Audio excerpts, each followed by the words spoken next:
Magandang araw mga classmate. Ayan, ito. Check natin yung mga gagamitin for nationals. Alam ko marami akong makukuha dito, no?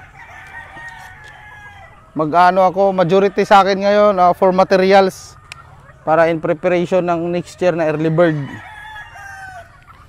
Ito mga classmate, out ko na sila. Yan, pahinga na to sila. Ito yung nagamit ko sa early bird no? Tinanggalan ko na ng lalaki para ma-refresh yung lalaki doon sa cording.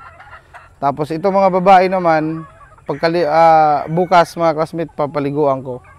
Papakawalan namin. Tapos yung nandito naman yung huhulihin. Yan, ito mga Gilmore na to mga classmate. Yan, talagang pwede mo nang gamitin yan. Ayan, may mga markings na sila. Uy, ito dapat wala na to.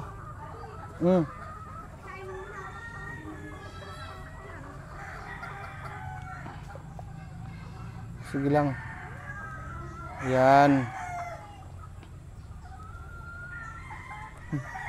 May hindi na may nakaligtaang ikal.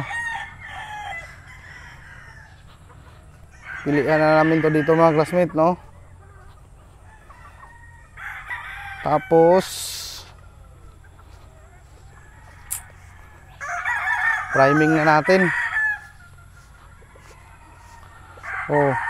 Yung mga mainit ulo dyan, mga kak,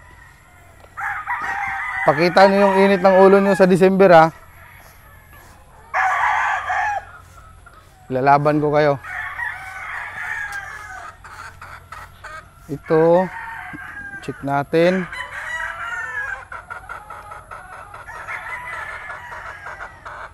Kasi sabi ni Mrs. nangingitlog na daw yung iba. Ay, oo nga. Nagbalik alindog na sila. Yan, itong tubig. Dumi,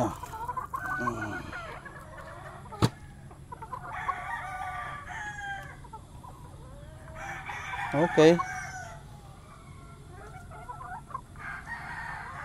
Pwede na to. Ito nga, pwede na yan, Pero ipa-priming pa to mga classmate. Hindi natin to basta-basta yan, Kahit January born na to mga anak, Ligo na lang to. Then, dilaws. Tapos, oxyride, Yung basic natin, deworm. Pero na-deworm na daw to kahapon. So, tiniming ko na darating ako para ligo na lang. Ligo, then dilaws. Bacterial flushing pala. Tapos, maternal vaccine na mga classmate. Pupunuin ko tong 10 breeding pen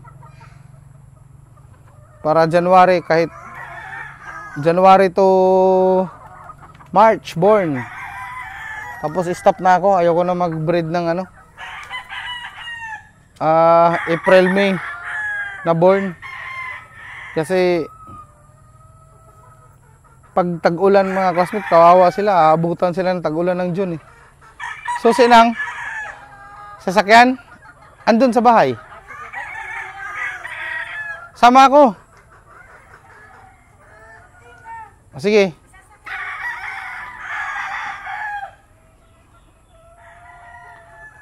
So, ganun pa rin ang composition dito mga classmate, Pero maggagawa ako ng konting battle stag, Na particular line lang doon sa mga magandang score.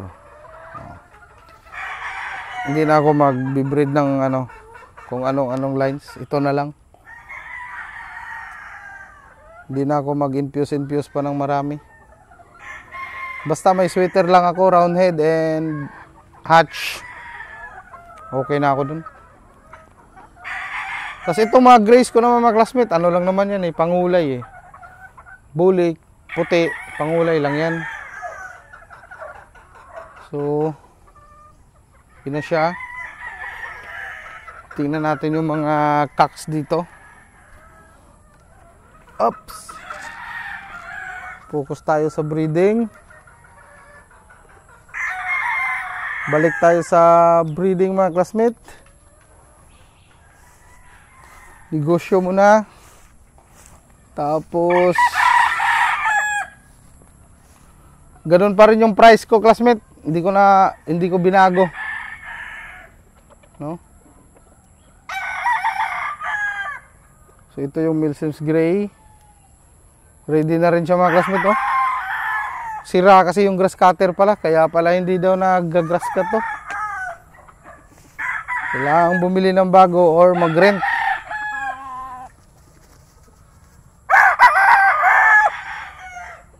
Pwede nang liguan to mga to.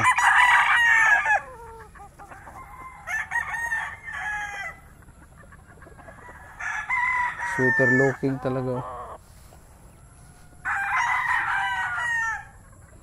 Hoy, yung Dangri ko. Buti nagtira ko ng Dangri na isa mga classmate, oh. Wild na dito eh. Oh, dito pa rin nilagay. Alang iya. Pinalipat ko na to eh. Kasi man-heater na. Hindi na kasi namin gaano inaayos mga classmate kasi next year lipat na kami doon eh. Siguro mag-iisang batch lang ako dito na sisiw sa national o hanggang 2 kasi lilipat na kami.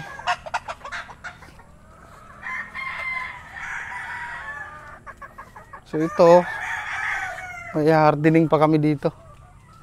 Yan, oh. Grabe din yung pinagdaanan ng breeding nito. Ang dami nito eh. Daming nakal eh. Kasi pag nagkasipon mga classmate tapos hindi gumaling ng 1 linggo, wala na yan. Hindi na pwede yan. Masisira yung katawan. Example ito. Sana ba yung kanina dito? Mayroong babae dito eh. Kita ko na sira na katawan nun. Hindi na yung makaka-recover. Pag ganon, kal na yun. Gastos-gastos lang. Oo. Kaway na sila, oh. Ito yung mga last batch ng mga materialis. Psst. So, yun lang mga classmate, no? More wins, God bless, and mabuhay lahat ng sabongero. Alright!